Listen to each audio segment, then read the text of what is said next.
Friends எல்லோருக்கும் வணக்கம். இன்றைக்கி நாம் சன் சங்கீஸ் கிச்சன் சேனலில் என்ன ரெசிபி பார்க்க போகிறோம்னா ராகி முறுக்கு. ராகி முறுக்கு வந்து சாப்பிட்றதுக்கு அவ்வளோ டேஸ்ட்டாக இருக்குங்க. அரிசி முறுக்கு சாப்பிட்ற டேஸ்ட் அப்படியே இருக்கும் ராகி முறுக்கு. நம்ம ராகி வந்து ஏதோ ஒரு வகையில் உணவில் சேர்த்திக்கலாம். அது இன்றைக்கி நாம் முறுக்காக செஞ்சு சாப்பிட போகிறோம். வாங்க, ரொம்ப சிம்பிளான பொருள் தான் வச்சு செய்ய போகிறோம். வாங்க, ரொம்ப ஈஸியாக செய்யலாம்.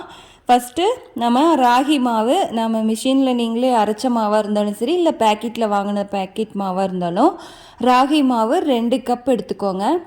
அதே கப்லேயே நம்ம கடலை மாவு 1 கப் எடுத்துக்கலாம். 1 கப் எடுத்துக்கோங்க. அது கூட இன்னும் 1 கை அளவு மாவு சேர்த்தி போட்டுக்கோங்க கடலை மாவு.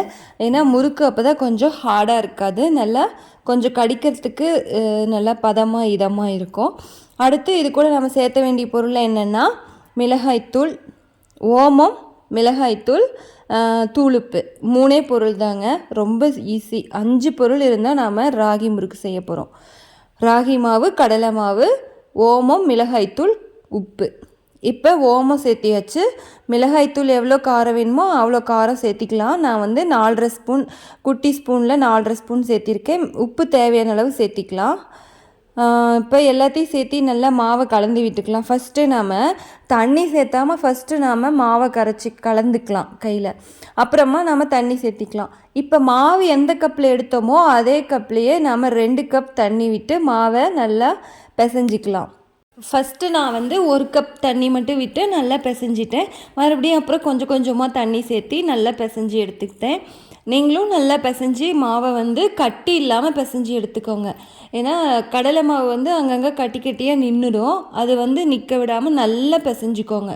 மாவு வந்து நம்ம எந்த அளவுக்கு பிசைஞ்சிக்கிறோமோ அந்தளவுக்கு முறுக்கு வந்து நல்லா வரும். முறுக்கில் வந்து அங்கங்கே கடலை மாவு துளி துளி உண்டாக நிற்காது. நல்லா பிசைஞ்சிக்கோங்க மாவை. இடையில வேணால் உப்பு கம்மியாக இருக்கா, காரம் கம்மியாக இருக்கான்னு நீங்கள் செக் பண்ணிக்கோங்க. ஏன்னா இப்போவே உப்பு காரம் பார்த்துட்டோன்னா நம்ம வேணால் மறுபடியும் சேர்த்திக்கலாம். ரொம்ப ஈஸிங்க. நல்லா இந்த பதத்துக்கு மாவை பிசைஞ்சிக்கோங்க. பிசைஞ்சிட்டு முறுக்கு புளிஞ்சு விடுற குழல் எடுத்துக்கோங்க. முறுக்கு பிழிஞ்சு விடுற குழல். இது வந்து எங்கள் பாட்டி காலத்துலேருந்து வச்சுருக்காங்க. இப்போ எங்கள் மாமியார் யூஸ் பண்ணிகிட்டு இருந்தாங்க. இப்போ நானும் அதே தான் யூஸ் பண்ணுறேன். நல்லாவே இதில் முறுக்கு சூப்பராக வருங்க. இரும்பு குழல். இப்போ வந்து இந்த மாவை நாம் இது மாதிரி உருண்டை பிடிச்சி உள்ளே சேர்த்திக்கலாம். சேர்த்திட்டு நாம் முறுக்கு குழலை ரெடி பண்ணிக்கலாம். இந்த மாதிரி வழியாக போட்டு முறுக்கு புளிஞ்சு விடுற குழல் ரெடி பண்ணிக்கோங்க. மாவு போட்டு ரெடியாக எடுத்து வச்சுருங்க. இப்போ ஒரு பாத்திரத்தில் எண்ணெய் ஊற்றி அடுப்பு மேலே ஆன் பண்ணி வச்சுருங்க. அது சூடேறிட்டு இருக்கட்டும். அடுத்து இந்த மாதிரி ஒரு கரண்டி இருக்குல்ல, ஜல்லி கரண்டி, அதில் இது மாதிரி நீங்கள் மேலே எண்ணெய் தேய்ச்சி வச்சுக்கோங்க. கரண்டியோட மேல் பக்கம் எண்ணெய் தடவி வச்சுக்கோங்க. அதில் தான் நாம் முறுக்கு புளிஞ்சு விட போகிறோம். எண்ணெய் காஞ்சிருச்சு, அதனால் இப்போ நம்ம முறுக்கு பிழிஞ்சு விட ரெடி ஆகிட்டோம். பாருங்கள், சூப்பராக பிழிஞ்சு விட்டாச்சு. இப்போ கரண்டி கொண்டு போய் கொட்டியாச்சு. இப்போ கரண்டியில் ஒட்டாமையே முறுக்கு வருது பார்த்தீங்களா, அதுக்கு தான் எண்ணெய் தேய்ச்சி விட்டோம். ஈஸியாக எல்லாருமே முறுக்கு செய்யலாங்க. இது ரொம்ப ரொம்ப ஈஸி.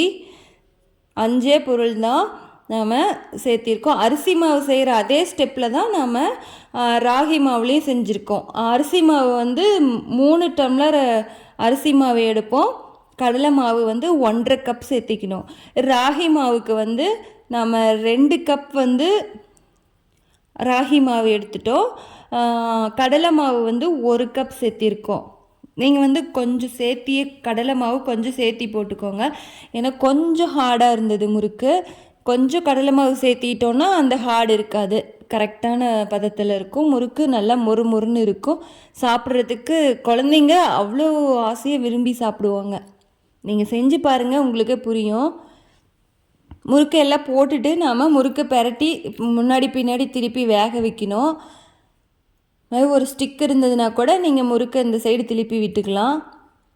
நல்லா பபிள்ஸ்லாம் அடங்கிருச்சுனாவே முறுக்கு வெந்துருச்சுன்னு தெரியும்.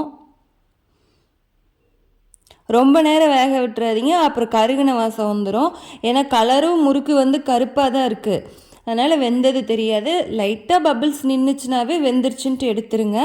இல்லைன்னா கருகின வாசம் வரும், ரொம்ப ரொம்ப ஹார்டாகிடும் ரொம்ப வேகும்போது. பாருங்கள், இந்த மாதிரி ஈஸியாக எல்லோருமே புழிஞ்சு முறுக்கு ரொம்ப ஈஸியாக செய்யலாங்க. ராகி மாவு நாம் உடம்புக்கு சேர்த்திக்கிறதுல நல்லது. அது இந்த மாதிரி நாம் ஸ்நாக்ஸ் ஐட்டமாகவும் நாம் செஞ்சு சாப்பிட்லாம். நல்லா இது மாதிரி வேக வச்சு எடுத்துக்கோங்க. லைட்டாக பபிள்ஸ் நின்னதுன்னா போதும். எல்லாருக்குமே இது ரொம்ப பிடிக்கும். ஸ்கூலுக்கு கூட நம்ம இது ஒரு ஸ்நாக்ஸாக கொடுத்து விடலாம். இது வந்து நாம் ஜங்க் ஃபுட்டில் சொல்ல முடியாது, இதுவும் ராகி ஃபுட் தான், சேர்த்திக்கலாம் உடம்புக்கு. இது மாதிரி நீங்களும் ட்ரை பண்ணி பாருங்கள் கண்டிப்பாக. இந்த வீடியோ உங்களுக்கு பிடிச்சிருந்ததுன்னா லைக் பண்ணுங்கள், ஷேர் பண்ணுங்கள், கமெண்ட் பண்ணுங்கள், சப்ஸ்கிரைப் பண்ணுங்கள். மறுபடியும் அடுத்த வீடியோ